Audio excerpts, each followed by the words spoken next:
In every paper we have 30 marks of multiple choice question. अगर into 6 paper करूं तो 180 marks of multiple choice question जो मेरे को एग्जामिनेशंस में अटेम्प्ट करने पड़ेंगे। तो ये बहुत इंपॉर्टेंट चंक, बहुत बड़ा चंक होता है सीए एग्जामिनेशंस में। और अगर कोई बच्चा इनको अच्छे से हैंडल ना करे तो हो सकता है वो बच्चा अपने पेपर में एग्जामिशन स्कोर या अपने पेपर में अच्छे मार्क्स स्कोर ना कर सके। तो it is very important to understand multiple choice questions को कैसे हैंडल करें। सबसे पहले मल्टीपल चॉइस क्वेश्चन आपको समझना पड़ेगा जो इंस्टीट्यूट एग्जाम में देता है वो बहुत स्ट्रेट फॉरवर्ड या बहुत इजी या आप बोलो कि कुछ भी दे देना, थ्योरेटिकल टाइप के दे देना, ऐसा नहीं करता है। इंस्टीट्यूट जब मल्टीपल चॉइस क्वेश्चन देता है, मल्टीपल चॉइस क्वेश्चन बनाता है, उसमें भी एक बहुत अच्छा मिक्स रखने की कोशिश करता है। जैसे 30 मार्क के मल्टीपल चॉइस क्वेश्चन में 10 to 12 marks of multiple choice question आप देखोगे जो डिफिकल्ट होंगे, जो ऐसे होंगे जिन पर आपको थोड़ा सोच कर, थोड़ा दिमाग लगाकर, थोड़ा ध्यान लगाकर काम करना पड़ेगा। बैलेंस 16 to 18 मार्क्स मैंने देखा है बच्चे मैनेज कर लेते हैं, बच्चे स्कोर कर लेते हैं। तो ऐसा नहीं है कि एमसीक्यू स्ट्रेट फॉरवर्ड या इजी होते हैं, they are not straight forward और इजी। इंस्टीट्यूट ट्राई करता है वहां पर भी आप अपना दिमाग लगाओ, आप अपना दिमाग लगाओ, आप सोचो, आप जो पढ़ के आए वो पढ़ा हुआ अप्लाई करो, तभी जाकर वो मल्टीपल चॉइस क्वेश्चन आपसे बनेंगे। क्योंकि ये multiple choice question straight forward नहीं होते। बच्चे मल्टीपल चॉइस क्वेश्चन में बहुत सारी प्रॉब्लम्स फेस करते हैं। जैसे नंबर 1 प्रॉब्लम फेस करते हैं ये मल्टीपल चॉइस कब अटेम्प्ट करें, when to attempt multiple choice question in exam paper. दूसरा वो प्रॉब्लम फेस करते हैं मल्टीपल चॉइस क्वेश्चन में जो केस स्टडी बेस्ड एमसीक्यू होते हैं, केस स्टडी बेस्ड एमसीक्यू, उनको कैसे हैंडल किया जाए, कैसे उनको हम अच्छी तरीके से कम टाइम में सॉल्व कर सकते हैं, कितना टाइम देना चाहिए मल्टीपल चॉइस क्वेश्चंस को, so on and so fourth. बहुत सारे बच्चों के मन में ये डाउट्स रहते हैं। सबसे पहले मैं अगर बात करूं मल्टीपल चॉइस क्वेश्चंस को कब अटेम्प्ट करना चाहिए एक स्टूडेंट को एग्जामिनेशन हॉल में, शुरू में तो बिल्कुल ही नहीं करना चाहिए। सिंपल रीजन दे रहा हूं, आपको फर्स्ट 15 मिनट्स रीडिंग टाइम में इंस्टीट्यूट कभी भी मल्टीपल चॉइस क्वेश्चन वाला पेपर नहीं देता है। इंस्टीट्यूट जो सब्जेक्टिव वाला पेपर है वो देता है, क्योंकि हमने 15 मिनट्स का टाइम सब्जेक्टिव पेपर पे ऑलरेडी डिवोट कर दिया है। It is always advisable that आप कम से कम 14 मार्क्स के 3 क्वेश्चन, 5 करने पड़ते हैं, 3 क्वेश्चन आप पहले लिख लो before you go to MCQs. तो एमसीक्यूज हम एकदम शुरू में अटेम्प्ट नहीं करते। प्लस दूसरी बात, एमसीक्यू हम कभी लास्ट में अटेम्प्ट नहीं करेंगे। एमसीक्यू को हम चालू करेंगे 3 क्वेश्चन लिखने के बाद, यानी आप समझ लो अराउंड 1.5 घंटे के आसपास हम उस पर लिख जाएंगे। और उसके बाद अगर हमको कुछ और थोड़े बहुत बच गए तो लास्ट क्वेश्चन अटेम्प्ट करने से पहले, यानी मैं इसको कहीं मिडिल में अटेम्प्ट करूंगा सो दैट मैं अपने पेपर को अच्छी तरीके से मैनेज कर सकूं। तो एमसीक्यू कब अटेम्प्ट करना चाहिए, in the middle,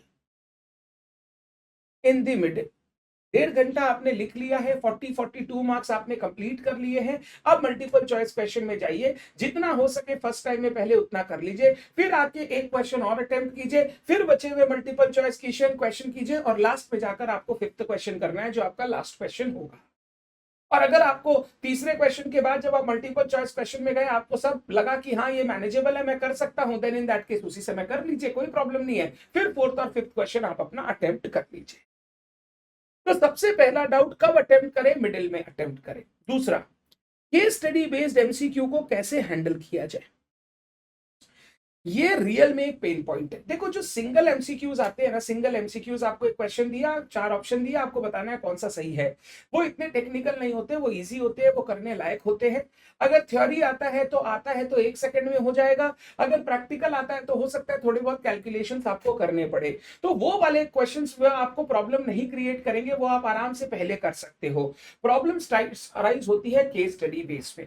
case study base के भी क्वेश्चन जब आप एग्जाम में देखोगे ना, इंस्टीट्यूट 2 टाइप के केस स्टडी एमसीक्यू सिनेरियोस बनाता है। एक होता है इंटीग्रेटेड, एक होता है नॉन इंटीग्रेटेड। सर ये क्या है, ये तो हमने सुना ही नहीं कभी। समझाता हूं। इंटीग्रेटेड मतलब जो पूरा केस है ना, वो पूरा केस वो पूरा लिंक्ड है आपस में। यानी केस में अगर 2, 3, 4 पैराग्राफ्स दिए हुए हैं, सब पैराग्राफ्स आपस में लिंक्ड है। जब तक आप एक पैराग्राफ अच्छे से नहीं पढ़ोगे, सेकंड वाला पैराग्राफ समझ में नहीं आएगा, सेकंड नहीं पढ़ोगे, थर्ड वाला समझ में नहीं आएगा। और जब आप मल्टीपल चॉइस क्वेश्चन जाओगे तो हो सकता है आपको पूरा केस स्टडी पढ़ने के बाद मल्टीपल चॉइस क्वेश्चन सॉल्व करने का मौका मिले।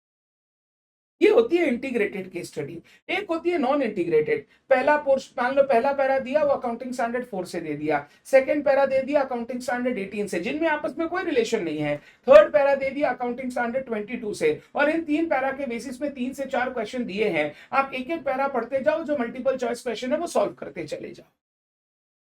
जो नॉन इंटीग्रेटेड वाले मल्टीपल चॉइस क्वेश्चन होते हैं ना, वो थोड़े इजी होते हैं, हल्के होते हैं। क्यों? क्योंकि एक एक पैरा पढ़ना है, एक एक एमसीक्यू सॉल्व करना है। It is equal to 3 separate MCQs, 3 separate MCQs. तो 3 पैरा को 3 सेपरेट एमसीक्यू मानो। पहला पैरा पढ़ा, पहला क्वेश्चन आंसर किया, दूसरा पैरा पढ़ा, दूसरा क्वेश्चन आंसर किया, तीसरा पैरा पढ़ा, तीसरा क्वेश्चन आंसर किया। बट इंटीग्रेटेड एमसीक्यू में आपको अच्छे से क्वेश्चन पढ़ के उसके बाद चीजों को आंसर करना पड़ता है। आप चाह कर भी एक पैरा पढ़ के एक क्वेश्चन आंसर करें ऐसा जरूरी नहीं। हो सकता है उस आगे कोई बात हो जो उससे लिंक्ड हो और आपका आंसर उसके कारण चेंज हो जाए। जैसे मान लो पूरी केस स्टडी दे दिया बाईबैक के ऊपर, 2, 3, 4 पैरा में बाईबैक की सारी बातें बताई, फिर बोला बताइए number A B C limits for buyback, share outstanding test, resource test, debt equity ratio test. तो जब तक आप पूरा पैरा अच्छे से नहीं पढ़ेंगे, पूरा केस स्टडी अच्छे से नहीं पढ़ेंगे, आप आंसर नहीं कर पाएंगे। जब भी आप अटेम्प्ट करो, ध्यान रखना, जब भी आप अटेम्प्ट करो, ऑलवेज रिमेंबर, सबसे पहले सिंगुलर एमसीक्यूज अटेम्प्ट करो। आपके पास पूरा पेपर है, आप थोड़ा घुमा लो, जहां जहां सिंगल एमसीक्यूज है पहले उनको अटेम्प्ट कर लो। फिर उसके बाद जाओ ऐसी केस स्टडीज में जो इंटीग्रेटेड नहीं है, जहां आपको दिख रहा है कि 4 क्वेश्चन है और चारों अलग अलग टेंजेंट से है, मुझे एक एक पैरा पढ़ के एक एक क्वेश्चन आंसर करना है। फिर उसके बाद आप इंटीग्रेटेड में जाओ। तो जब भी अटेम्प्ट करोगे एमसीक्यूज, हमेशा इस सीक्वेंस में एमसीक्यूज को अटेम्प्ट करना। जब भी इंटीग्रेटेड एमसीक्यू में जाओ, इंटीग्रेटेड में always always remember, first read requirements of questions. आपको एक केस के साथ मान लो 3-4 क्वेश्चन दिए गए हैं, पहले चारों क्वेश्चन पढ़ो क्या मांगा है।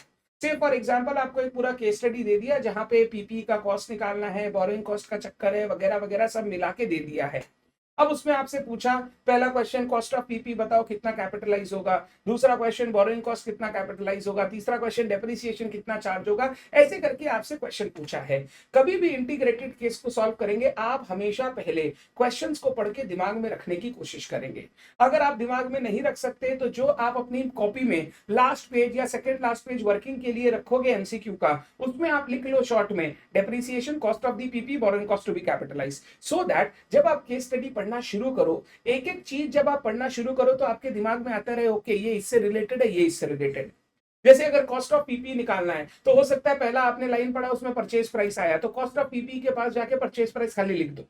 फिर उसके बाद नेक्स्ट लाइन आपने पढ़ा बोरोइंग के बारे में है, बोरोइंग कॉस्ट लगा हुआ है तो borrowing cost to be capitalize के बारे में है, तो borrowing cost to be capitalize निकल गया, वो पीपी की कॉस्ट में भी ऐड कर दो। ऐसे करके अगर आप पहले क्वेश्चंस पढ़ोगे और उसके बाद फिर आप केस स्टडी पढ़ोगे तो आपको बहुत हेल्प मिलेगा, आप सही डायरेक्शन में एकदम लाइन 1 से मूव कर पाओगे।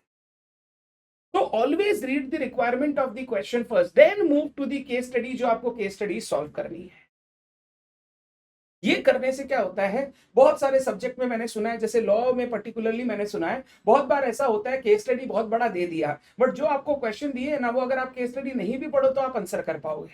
जैसे मान लो ऐसा क्वेश्चन पूछ लिया कि बोनस इशू करना है, बताइए कौन सा रेजोल्यूशन पास करना है, तो क्या फर्क पड़ता है केस स्टडी पढ़ो ना पढ़ो, बोनस इशू के लिए ऑर्डिनरी रेजोल्यूशन मुझे चाहिए जनरल मीटिंग में, तो आपको वो टिक करना है। अगर आप पहले एमसीक्यू की रिक्वायरमेंट पढ़ लेते हो और फिर केस स्टडी पढ़ने जाते हो तो क्लैरिटी बहुत हाई रहती है आपकी जब आप एमसीक्यू सॉल्व करते हो। तो मैंने क्या बोला, एमसीक्यूज में सबसे पहले सिंगुलर एमसीक्यू सॉल्व करेंगे, फिर नॉन इंटीग्रेटेड वाले में जाएंगे जहां हर पैरा अलग अलग चीजों की बात कर रहा है, एक एक पैरा पढ़ना है, एक एक आंसर करना है। थर्ड जाएंगे इंटीग्रेटेड में, इंटीग्रेटेड में पहले क्वेश्चंस क्या मांगा है वो देखोगे, उसके बाद केस स्टडी पढ़ना चालू करोगे, केस स्टडी पढ़ना चालू करोगे। सर एमसीक्यूज में कितना टाइम देना चाहिए, कितना टाइम देना चाहिए, देखो it all depends on your practice.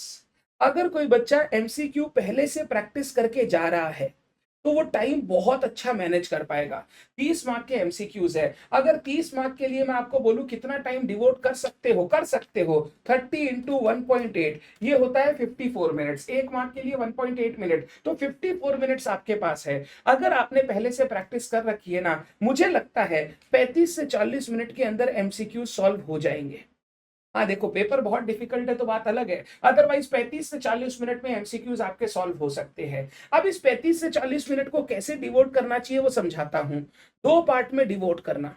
पहला पार्ट में 20 मिनट देना, 20 मिनट्स। 1 घंटा 30 मिनट के बाद 1 घंटा 31 मिनट से 1 घंटा 50 मिनट आपने दे दिया, तो 1 घंटा 30 से 1 घंटा 31 से 50 मिनट जो आपने दिया, उस 20 मिनट में आप ट्राई करो कि आपका जो सिंगुलर एमसीक्यूज और नॉन इंटीग्रेटेड है, जो 16 मार्क्स का या 18 मार्क्स का आया है, पहले आप वो सॉल्व कर लो।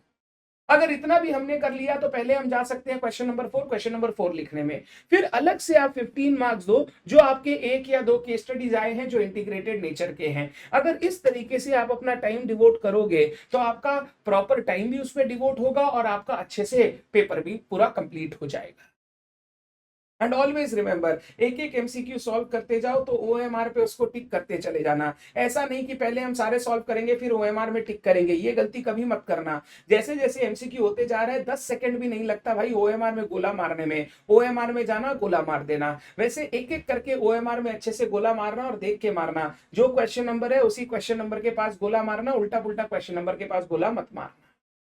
थोड़ा सा वो आपको पेशेंस और थोड़ा सा वो आपको अपना सूझबूझ रखना पड़ता है एग्जामिनेशन में, आप बच्चे नहीं हो।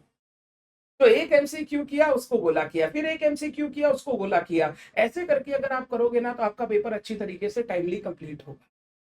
और एक चीज जो मैं बोलता हूं आपको, एक चीज जो बोलता हूं, हमेशा ध्यान रखना, अगर कोई एमसीक्यू आपको लगता है आपको नहीं आता है, please attempt all MCQs, please attempt all MCQs. मान लीजिए क्वेश्चन नंबर एमसीक्यू का केस स्टडी नंबर 1 है, 3 क्वेश्चन है, आपको लगता है नहीं आता है, जो आपका मन बोलता है वो आंसर कर दीजिए।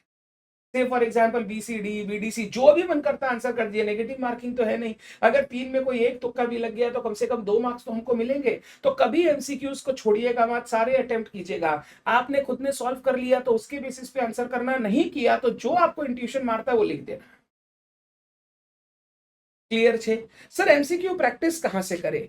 इंस्टीट्यूट का एमसीक्यू, जो एमसीक्यू केस सिनेरियो बुक है, इंस्टीट्यूट का case scenario book number 2, RTP and PYQ.